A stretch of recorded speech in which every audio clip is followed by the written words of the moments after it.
Proyek yang berlokasi di Kabil Industri Estate Batam ini menggunakan konfigurasi 2 gas turbin, 2 head recovery stem generator, dan 1 turbin uap dengan teknologi combined cycle standar internasional. Konfigurasi ini memungkinkan pembangkit menghasilkan listrik secara efisiensi dan ramah lingkungan. Proyek ini dikerjakan melalui skema joint operation, di mana PT PP bertindak sebagai pemimpin konsorsium dengan porsi sebesar 80%.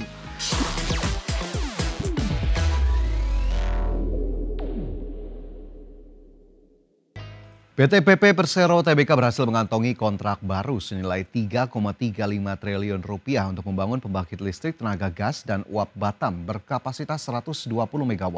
Proyek strategis tersebut diharapkan semakin memperkuat kiprah PT PP di sektor energi nasional. Proyek yang berlokasi di Kabil Industri Estate Batam ini menggunakan konfigurasi 2 gas turbin, 2 head recovery stem generator, dan 1 turbin uap dengan teknologi combined cycle standar internasional. Konfigurasi ini memungkinkan pembangkit menghasilkan listrik secara efisiensi dan ramah lingkungan. Proyek ini dikerjakan melalui skema joint operation, di mana PT PP bertindak sebagai pemimpin konsorsium dengan porsi sebesar 80%.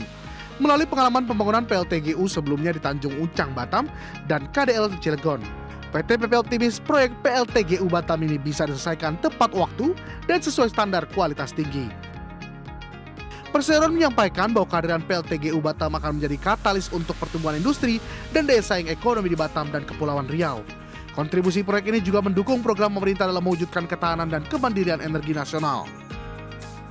Dengan menambah portofolio proyek strategis nasional di sektor energi, PT PP terus memperkuat posisinya sebagai kontraktor terpercaya di Indonesia. Proyek PLTGU Batam menjadi bukti komitmen perusahaan dalam mendukung pembangunan tenaga listrik yang efisien dan berkelanjutan. Berbagai sumber IDX Channel.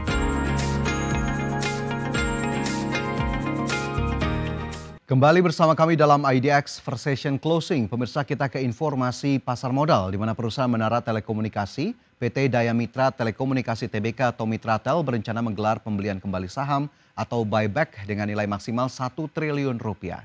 Aksi korporasi ini digelar untuk menjaga stabilitas harga saham sekaligus mengoptimalkan kelebihan kas perusahaan.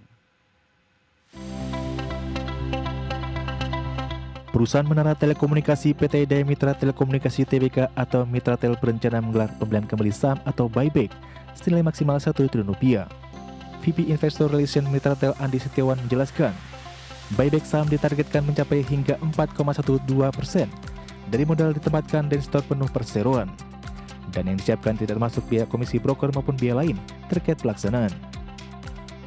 Rencana ini masih menunggu persetujuan pemegang saham dalam RPSLB yang dijadwalkan pada 16 September mendatang. Dengan asumsi harga saham MTL di kisaran Rp595 per lembar, perusahaan berpotensi membeli kembali sedikitnya 1,68 miliar saham. Angka itu setara 2% dari total saham yang tercatat di Bursa Efek Indonesia. Meski begitu, Mitratel belum menyebutkan harga maksimal pembelian yang akan digunakan.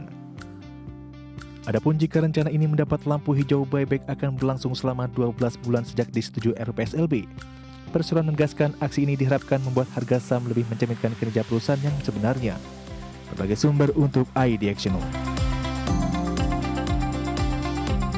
PT Perintis Trinity Property Tbk mencatat lonjakan penjualan signifikan di semester pertama 2025. Peningkatan tersebut terutama didorong oleh proyek-proyek mixed use yang sedang dikembangkan di berbagai lokasi strategis.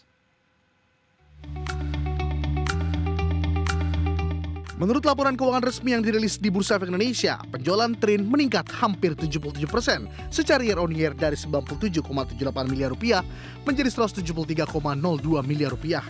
Lonjakan ini menunjukkan performa bisnis yang kuat di tengah kondisi pasar properti yang masih kompetitif. Segmen real estate menjadi penyumbang terbesar pendapatan perusahaan dengan kontribusi sebesar 166,85 miliar rupiah. Naik 70,63% dibanding periode yang sama tahun lalu. Proyek mixed use yang digabungkan hunian, komersial, dan fasilitas pendukung menjadi kunci utama pertumbuhan perusahaan. Manajemen Trin optimis dapat mempertahankan tren positif dengan strategi ekspansi proyek mixed use yang sesuai dengan kebutuhan pasar urban. Fokus pada pengembangan mutu properti dan lokasi strategis diyakini akan membawa kinerja perusahaan lebih baik ke depan.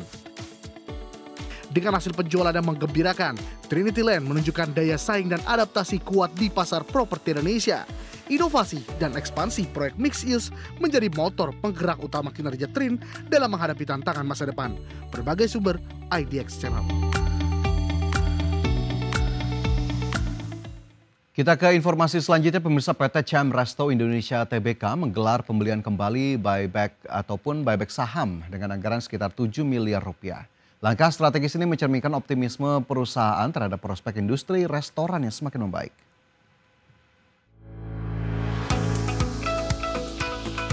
Buyback saham berlangsung dari tanggal 13 Agustus hingga 7 November 2025 sebagai bentuk komitmen perusahaan untuk meningkatkan kinerja fundamental dan memberikan nilai lebih bagi pemegang saham. Perseroan menegaskan bahwa buyback ini adalah langkah strategis jangka panjang yang mendukung pertumbuhan perusahaan. Selain buyback, CRI Group juga terus melakukan ekspansi outlet dan mengoptimalkan aplikasi digital untuk meningkatkan pelayanan dan efisiensi operasional. Strategi ini diharapkan mampu mendorong pendapatan dan keuntungan di tengah pemulihan sektor restoran di Indonesia. Menurut data Badan Pusat Statistik, produk domestik bruto Indonesia tumbuh 5,12% pada semester pertama 2025, sementara inflasi terkendali di 5,12%. Kondisi ekonomi yang stabil menjadi dasar optimisme Chem Resto Indonesia Group bahwa industri restoran akan mengalami peningkatan kinerja dan permintaan. Dengan dukungan strategi korporasi dan kondisi ekonomi yang semakin kondusif, Chem Resto percaya diri meraih pertumbuhan positif di industri restoran. Buyback saham menjadi bukti komitmen perusahaan kepada para pemegang saham. Berbagai sumber IDX Channel. Ya, kita ke indeks harga saham gabungan, pemirsa, di mana hingga perdagangan sesi pertama IHSG ditutup menguat 0,18%, melanjutkan penguatan yang tercatat pada perdagangan Senin, di mana IHSG kembali bergerak di level 7.940, menguat 0,18%. Adapun secara year to date IHSG menguat 10,86%. Level tertinggi di sesi pertama di 7.978, sementara tadi IHSG dibuka juga tidak terlalu jauh di level 7.971. IHSG kian mendekati level 8.000 setelah sebelumnya sempat mengalami pelemahan pada perdagangan Kamis dan juga Jumat pekan lalu. Nilai transaksi mencapai 11,07 triliun rupiah, 331 saham menguat, 354 saham melemah, dan 270 saham bergerak stagnan. Dan kita cermati lebih lanjut bagaimana kemudian pergerakan sejumlah saham yang masuk dalam kategori top gainers. Saham-saham yang mendukung penguatan IHSG diantaranya ada BRMS yang naik 5,97% ke Rp515. Toba naik 8,3% ke 1.240, DSSA masih melanjutkan penguatan naik 9,8% ke 87.700 dan BBKP naik 4,71% ke Rp89. Sementara top losers ada BBCA yang melemah 1,47% ke 8.350, PANI melemah 6,24% ke 15.025, Astra Internasional terkoreksi 2,61% ke 5.600 dan WIRG turun 7,14% ke level Rp208 per saham. Dan dari sisi sektoral terpantau industri memimpin penguatan kenaikan 1,97%, energi naik 1,33%, properti melemah 0,75%, konsumsi primer melemah 0,38%.